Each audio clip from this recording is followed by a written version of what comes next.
بسم اللہ الرحمن الرحیم۔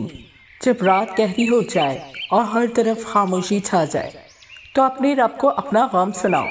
اسے بتاؤ کہ تمہارا دل دکھ سے بھرا ہے، تمہاری خواہشات اور ضروریات پوری نہیں ہو سکی۔ یقین رکھو دنیا میں تمہاری بات اس رب سے زیادہ توجہ سے کوئی نہیں سنتا، اور جو دکھ تم تہجد کے وقت اللہ کے سامنے بیان کرتے ہو وہ انہیں اپنی رحمت سے خوشیوں میں بدل دیتا ہے۔ تہجد کے لمحات میں اپنے دل کی باتیں اللہ سے کہو، کیونکہ یہی وہ ساعتیں ہیں جب اللہ کی رحمت اپنے عروج پر ہوتی ہے اور دعائیں عرش تک پہنچتی ہیں۔ تنہائی میں پڑھی جانے والی یہ نماز اللہ تعالیٰ سے مناجات اور ملاقات کا دروازہ ہے۔ خوبصورت کہانیاں حقیقت یوں ہی نہیں بن جاتی، ان میں صبر، توکل اور دعا بے مثال ہوتی ہے۔ آسمان سے نزول معجزوں کا ہوتا ہے جب تکلیف، غم، دکھ مٹا دی جاتی ہے۔ مان لو، جان لو، سر تسلیم خم کر لو اس پر کہ مانگی جو دعا جائے تہجد میں اگر قبولیت کے تحفے سنگ اپنے ضرور لاتی ہے۔ سبحان اللہ۔ تو آپ سوچو تہجد کی نماز کی کتنی فضیلت ہے۔ تہجد وہ آخری مرہم ہے جس کے بعد نہ کوئی غم ستاتا ہے اور نہ کوئی غم رلاتا ہے۔ نیند قربان کر کے جب روتی ہوئی آنکھیں اللہ کو مناتی ہیں نا تو خواب حقیقت بن جاتے ہیں اور تعبیریں کن میں بدل دی جاتی ہیں۔ تمہاری ہر ناممکن خواہش تہجد ممکن بنا سکتی ہے۔ ہر تکلیف سے تمہیں تہجد شفا دلا سکتی ہے۔ تم سوچ بھی نہیں سکتے کہ ایک تہجد تمہیں کیا کیا دلا سکتی ہے۔ تہجد معجزات کا دوسرا نام ہے۔ یہ ایک انویٹیشن ہے آپ کو اللہ کا، کیونکہ یہ نماز ہر کوئی نہیں پڑھتا ہے۔ فجر ہر کوئی پڑھتا ہوگا لیکن تہجد ہر کوئی نہیں پڑھتا۔ تو تہجد کی نماز صرف وہ شخص پڑھتا ہے جس کو اللہ نے چاہا ہو، جس میں وہ شدت ہو، جس کو اللہ نے پڑھنے کے لیے چنا ہو۔ اگر آپ تہجد پڑھنے لگے نا تو آپ کی لائف ایسے چینج ہوگی کہ آپ نے سوچا بھی نہیں ہوگا۔ یہ ایسی نماز ہے کہ اس میں ہم جو بھی دعا مانگتے ہیں تو وہ ایسا تیر ہے جو اپنے نشانے مس نہیں کرتا ہے۔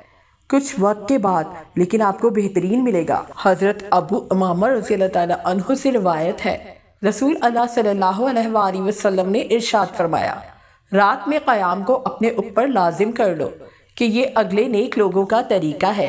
یہ تمہارے رب عز و جل کی طرف قربت کا ذریعہ اور گناہوں کو مٹانے والا اور گناہوں سے روکنے والا ہے۔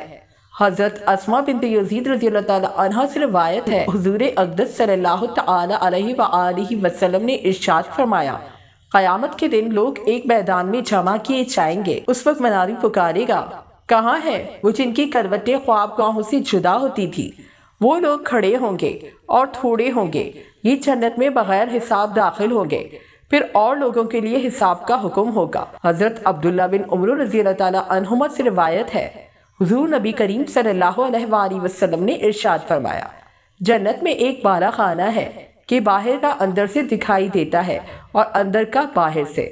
حضرت ابو مالک اشعری رضی اللہ تعالیٰ عنہ نے عرض کی، یا رسول اللہ صلی اللہ تعالیٰ وآلہ وسلم، وہ کس کے لیے ہے؟ ارشاد فرمایا، اس کے لیے جو اچھی بات کرے اور کھانا کھلائے اور رات میں قیام کرے جب لوگ سوتے ہوں۔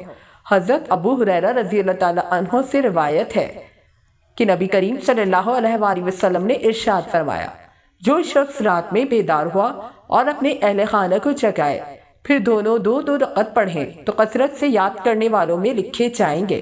حضرت ابو ہریرہ رضی اللہ تعالیٰ عنہ فرماتے ہیں، میں نے عرض کی، یا رسول اللہ صلی اللہ تعالیٰ وآلہ وسلم، مجھے کوئی ایسا کام ارشاد فرمائیے جسے میں اختیار کروں تو جنت میں داخل ہو جاؤں۔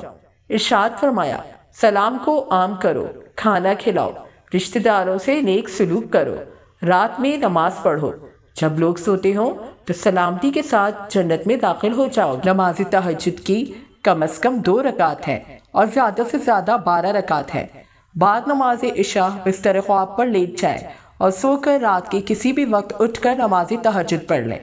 بہتر وقت نصف شب اور آخر شب ہے۔ تہجد کے لیے اٹھنے کا یقین ہو تو آپ عشاء کے وتر چھوڑ سکتے ہیں۔ اس صورت میں وتر کو نماز تہجد کے ساتھ آخر میں پڑھیں، یوں بشمول 8 نوافل تہجد کل 11 رکعت بن جائیں گے۔ رات کا اٹھنا یقینی نہ ہو تو وتر نماز عشاء کے ساتھ پڑھ لینا بہتر ہے۔ ام المومنین حضرت عائشہ صدیقہ رضی اللہ تعالیٰ عنہ روایت کرتی ہیں کہ